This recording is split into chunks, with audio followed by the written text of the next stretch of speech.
How to get Project Playtime on mobile. What is Project Playtime? It actually is a feature available on the Steam platform for PC gaming. This actually is a tool that helps you track the amount of time you spend playing games and provide you the statistics about your gaming habits.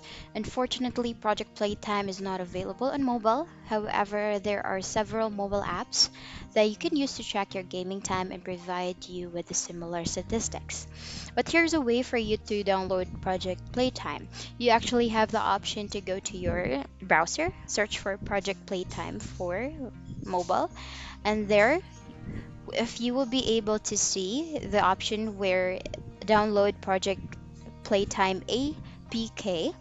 When you click on it and download it, it will be downloaded into your mobile phone, and then you just wait for it to be fully downloaded and you can go ahead and install that into your device.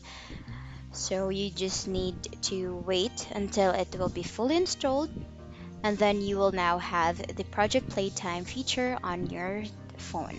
So that's it for today's video. Thank you so much for watching. Bye!